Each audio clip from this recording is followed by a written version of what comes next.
my team wouldn't exist without CINC. Like the bulk of their business comes from that, like it and kind of deal.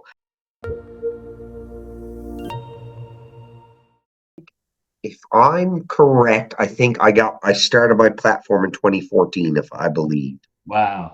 You said this awesome statement on our CINC owners Facebook That's page right.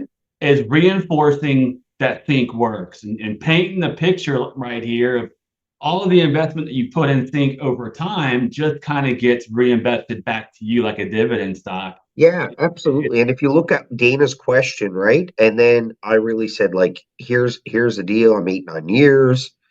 I took an approach of letting stuff build for 6, 12 months. Here's what happens. So I mean, I've got a lot of years of over 100 deals a year out of CINC. That's Or 700 CINC deals done. wow. That's why I wanted to connect with you, because I'm now a managing broker. We've got over 70 agents now at the brokerage. I'm the managing broker for eXp in Newfoundland. And, so we have a kvCORE deal, eXp does. And when people try to do stuff with that, hey, it's free, it's included, it's great, it's better than nothing. Like, I'm not complaining. But if somebody wants to be serious, that's not the platform to use to get serious. Right. And I feel fully comfortable saying that as somebody who has a kvCORE platform. You're starting to recognize people out of eXp, like they have some experience with CINC or they don't. They use a third-party solution. kvCORE is a great solution for an enterprise brokerage, and you want to manage your business, but for growth, right? We have more eXp clients, we have more Remax clients, we have more people that rely on CINC as the foundation of growing their profitable business through lead gen and conversion, right? Because the kvCORE doesn't provide enough when it comes to lead generation and conversion.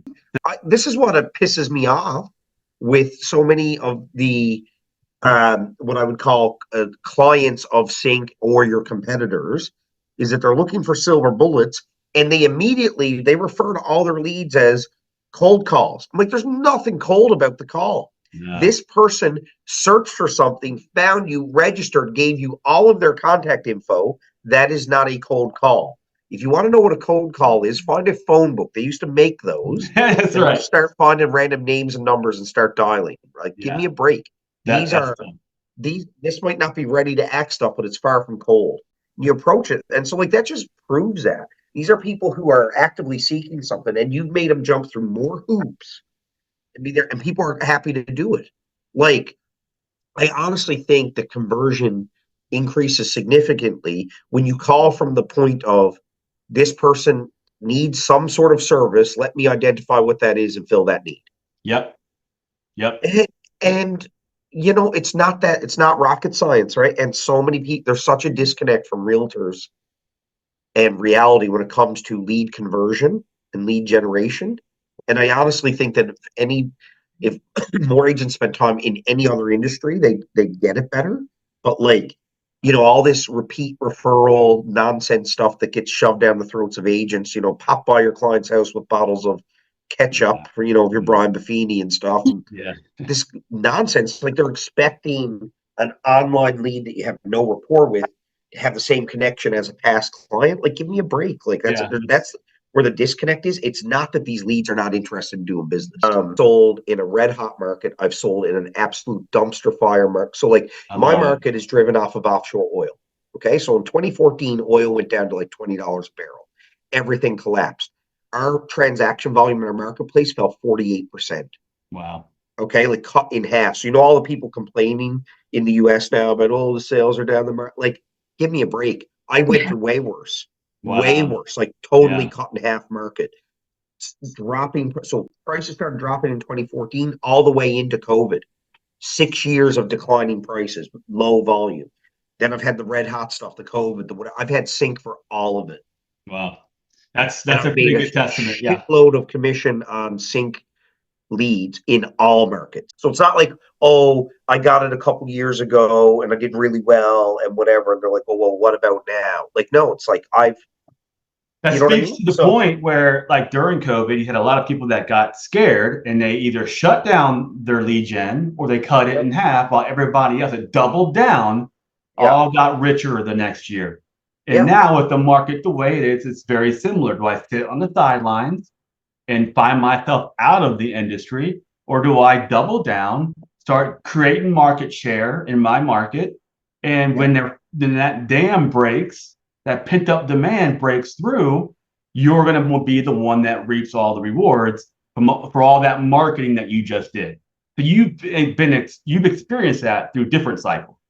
Uncertainty is always a problem, right? People crave certainty. And with this whole NAR lawsuit in the US, and we don't have that in Canada now, and it's still an issue here. And it's not even in Canada. It's NAR's like, we have Canadian real They know estate it's coming. different rules. And but even our MLS is set up different, whatever. So a lot of the issues that were flagged there are not even applicable in our country. So it's like, but even here, it's an issue because like people that's the uncertainty is terrible, right? Like people don't do well with it. I know how challenging and hard that kind of stuff could be, and I came through it, and I didn't survive. I thrived, and I would not have thrived without the system. And you have the opportunity to thrive because there's so much leverage available to you, and you have to go all in on this. I have an overwhelming amount of business of the repeat and referral that just shows up to me.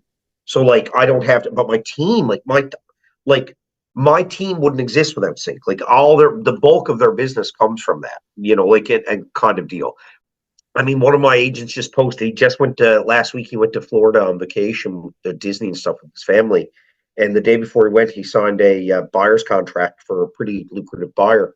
And he checked, and they were 364 days old. He just wanted to share with the team, it was a 1-year-old lead. Wow. Just signed a buyer's contract that to purchase at more than double of our median sale price. In our market, like good stuff, right? So just reminding all the other guys on the team, listen, there's gold here, right? So really believe in the product. And I think every agent who invests in it is better off. And at the end of the day, I really am here for any agent that's willing to try to grow their business, invest in themselves. And the industry's been great to me. So, and there was a lot of people helped me early in my career, go on the right path. And I sort of look at it as a bit of a duty now as a more veteran agent, to help people who want to launch, right? Yeah. So, but I got to believe in something though, right? So you can't get me to, I'm incapable of bullshit. So it's like, if I don't believe in the product or don't think it's good, I cannot fluff it up, that kind of stuff, right? I'm having a really hard time trying to get our agents at the brokerage now to put any effort into kvCORE. Right. I just tell them you might want to do some research, see what your options are. That I want to encourage you is to be invested in your business. Okay. Right. And there's a lot of options. This is what I use. If I had to recommend one for you, I cannot recommend anybody more than CINC, just because it would be disrespectful for all the success that they provided me.